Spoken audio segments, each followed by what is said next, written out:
Assalamualaikum warahmatullahi wabarakatuh. Perkenalkan, nama saya Siti Nur Azizah, jurusan Tarbiyah, Prodi Studi MPA semester 2, Stayan Anatomi Purworejo. Video yang saya unggah guna memenuhi tugas MK Usul Fikih yang diampu oleh Bapak Ahmad Musobah, SHI, MSI, yang berjudul Istishab. Selanjutnya, yaitu pengertian istishab. Istishab dalam Islam merupakan upaya pendekatan suatu peristiwa hukum dengan peristiwa lainnya, sehingga keduanya dinilai sama hukumnya. Lebih lengkapnya, mengutip jurnal istishab dan hukumnya dalam Islam. Istishab pada dasarnya merupakan suatu metode penemuan hukum berdasarkan hukum yang sudah ada sebelumnya, selama belum ada dalil bukti hukum baru yang menyatakan sebaliknya.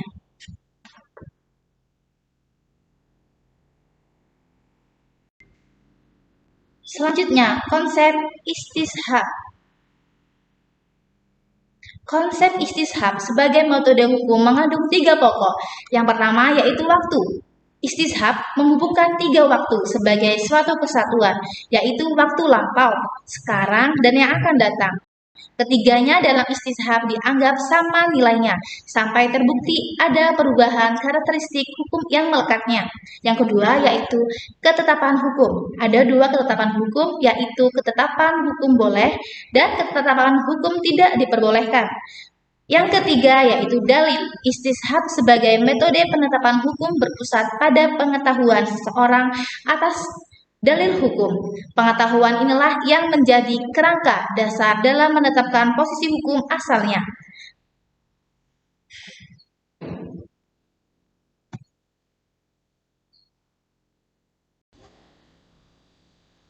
Macam-macam istishab dan contohnya. Yang pertama yaitu istishab al-ibadah, al-ashriyah, istishab yang didasarkan pada hukum asal yaitu mubah, boleh. Penerapan kaidah ini banyak terkait dengan masalah-masalah muamalah seperti terkait makanan dan minuman. Selama tidak ada dalil yang melarangnya, maka hal tersebut diperbolehkan. Sebab pada dasarnya segala sesuatu di bumi ini diperuntukkan oleh Allah bagi kehidupan manusia. Yang nomor 2 yaitu istishab al-bara'ah, al-ashriyah. Istishab ini berdasarkan prinsip bahwa pada dasarnya manusia bebas dari taklif, yaitu beban, sampai adanya dalil yang mengubah status tersebut. Atas dasar ini, manusia bebas dari kesalahan sampai ada hukumnya.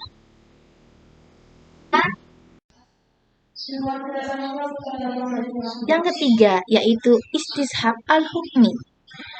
Didasarkan atas tetapnya hukum yang sudah ada sampai ada dalil yang mencabutnya. Contohnya, seseorang yang sudah jelas melaksanakan akad pernikahan, maka status pernikahan tersebut berlaku sampai terbukti adanya perceraian.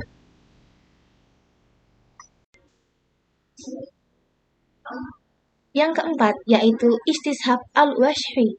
Istishab yang didasarkan atas anggapan tetapnya sifat yang ada dan diketahui sebelumnya, sampai ada bukti yang mengubahnya. Misalnya, sifat air yang diketahui suci sebelumnya, akan tetapi suci sampai ada bukti yang menunjukkan air itu menjadi najis.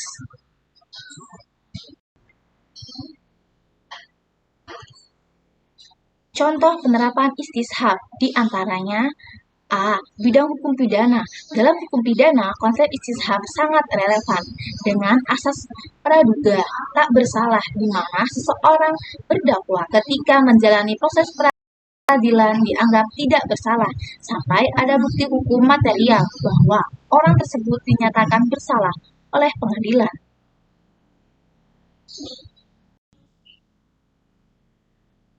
B. Bidang hukum perdata.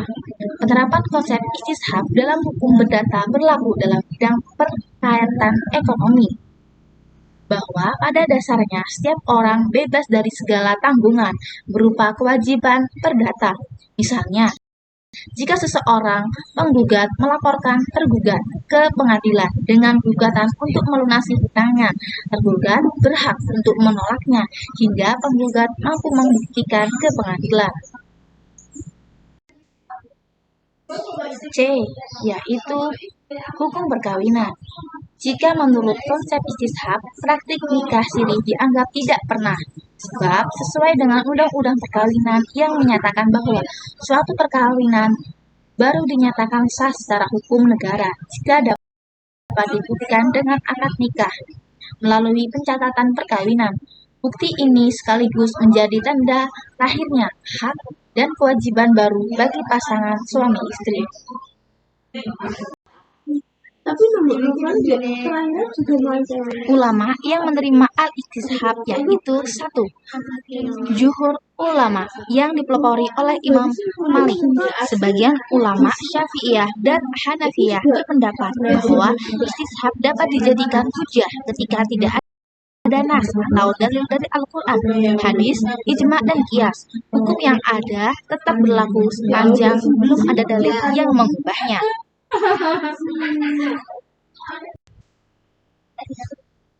Nomor 2.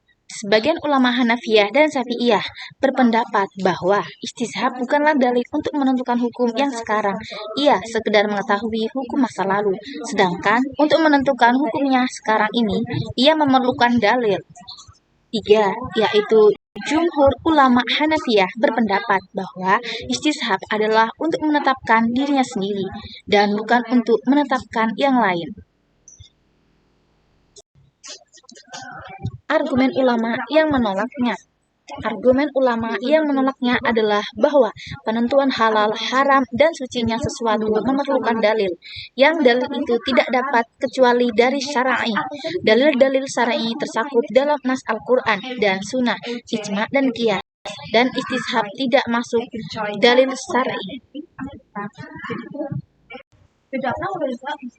Istishab merupakan akhir dalil syar'i yang menjadi tempat kembali seseorang mujtahid untuk mengetahui hukum sesuatu yang dihadapkan kepadanya. Dan para ahli ilmu usul fikih berkata, sesungguhnya istishab merupakan akhir tempat beredarnya fatwa. Ia adalah penetapan hukum terhadap sesuatu dengan hukum yang telah tetap baginya, sepanjang tidak ada dalil yang mengubahnya.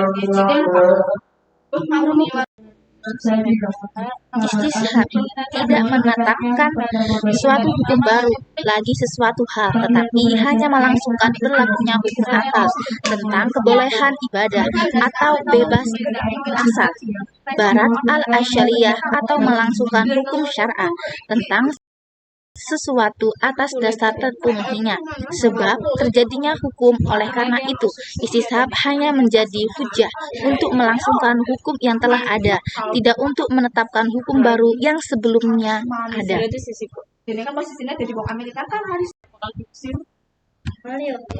Cukup sekian yang dapat saya sampaikan, kurang lebihnya saya mohon maaf. Semoga bermanfaat. Wassalamualaikum warahmatullahi wabarakatuh.